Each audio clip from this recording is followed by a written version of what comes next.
Aaron Stone. I was here from March of 1991 to June of 1993. What did Youth for Tomorrow mean to you when you were here, Aaron? When I was here, it meant I didn't really have a choice. It was either Randolph, Macon, or here. So I picked what I thought was the easiest of two, which turned out to be a great benefit in the long run. I would think when you came up the driveway today, this place looks a lot different than when you first saw it. Very much so, very much so. When I was here, they only had the main house. None of this building was not here, the chapel was not here, the main school was not here. We had trailers in the back. That's where we went to school. Give us the circumstances which brought you here in the first place. Well, I pretty much, rebellion of authority. I didn't listen to my parents, pretty much did what I wanted. That's just the gist of it. Got in trouble, didn't go to school. And what were your early opinions of Youth for Tomorrow when you got here?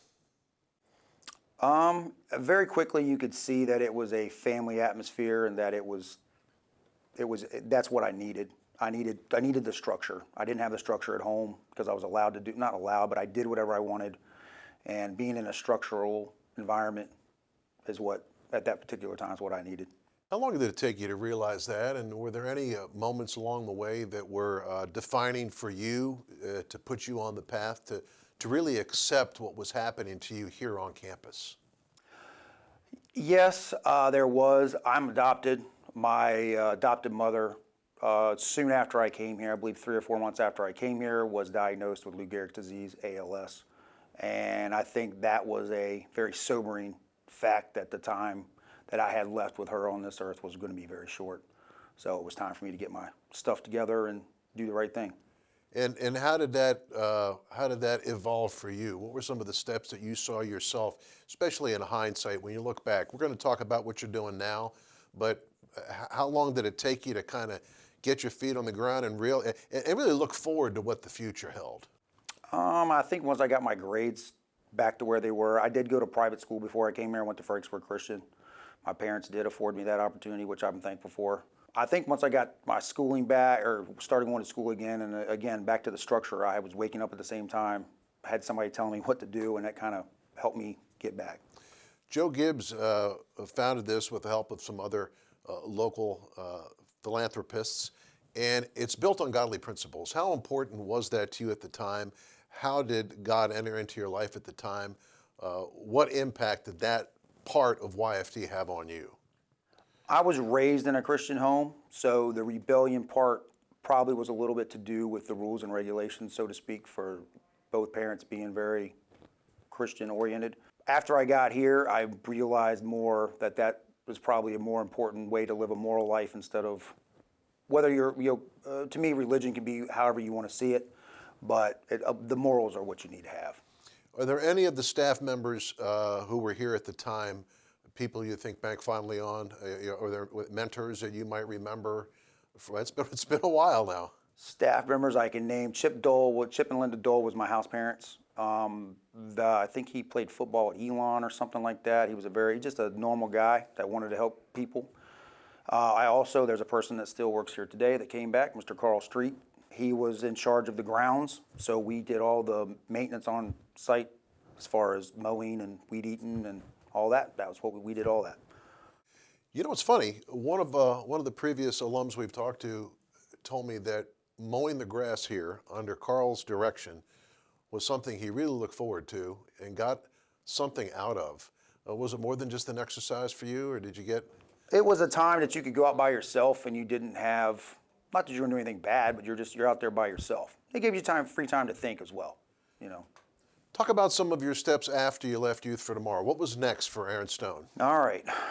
It can be long or it can be short. So my mother passed away June 6th of 1993, 2 weeks before I graduated from high school. I actually graduated from Brentsville, right down the road from here. My senior year, I went to Brentsville. At the time, I was with my current wife as my girlfriend. She had moved to Detroit. So when I graduated here, I packed up, moved to Detroit. So pick it up from there. I left, I lived there. I got there in 93. I ended up getting accepted to the University of Michigan for the engineering program. And unfortunately, I did not finish. I'm not ashamed of it. I've been successful since then, but I went to the University of Michigan. We got married in 96, and that's pretty much history with that part. Still married 25 years later. That's good news. And one of the men that helped build this, a man named Bill Hazel, very well known in this area. You in fact work for Hazel now.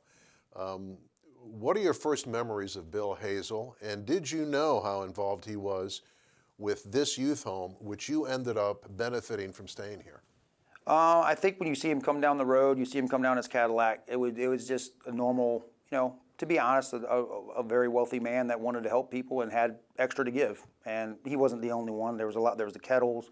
I mean, I could rattle off a few more, but there was a bunch of Templeton people that were in the area that donated their time and money to their resources to this facility that they believed in.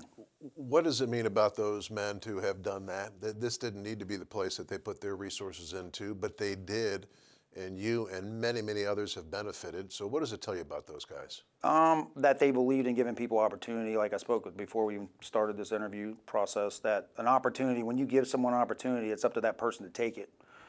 You can give someone the same opportunity and two different people will take different resources from that and live completely different lives from it. So tell us what you're doing now. I am a job superintendent for William A. Hazel. I'm in charge of Potomac Shores. I just run the day-to-day processes of a pretty big job.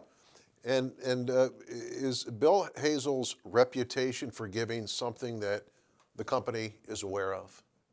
Yes, I mean, we have a new CEO, John Roddy. I think he's very aware with Bill Hazel Jr. is involved back in the company again. So I think he's very aware of what the old timers think of Mr. Hazel.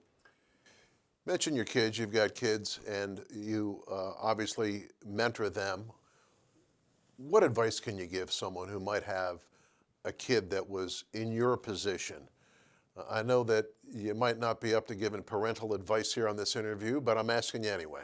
Well, the one-liner that I tell my children is, I said, you look at me, you may think that I'm successful, but the only thing that I want for each one of you is, however you think it is, it's you to decide. You be one step better than your old man. So however you think that's fit in your life, then one step better than me, and I'm happy. What about some of the kids? I mean, if you were to walk around this campus, you might see someone and say, gosh, that was me one day. What would you tell a kid that might be out there struggling? You say a kid such as yourself who maybe didn't want to listen at the time and needed to come here, and there's other kids that probably need to come here. What advice might you give a young person? I think you just give it an opportunity, like I said, give it a chance. Don't poo-poo it, so to speak, before it happens. Use whatever you can. It's a give and take. These people are here to give you an opportunity. Take the opportunity and take it. That's what it's here for. What about a sense of pride in how big this place has grown and how many more people it's helping? This has become a lot bigger than a single boys' home. Yes, when I was here, I think the maximum amount of boys that were here, I think we had 26, might have been the most, and we were down as little as 12. And so now you come in here and there's hundreds. I don't know exactly on campus. I spoke with Gary, but I think everybody is aware that Mr. Jones is the one that's made this progress to where it is today with the help of obviously the donators and so forth and so on.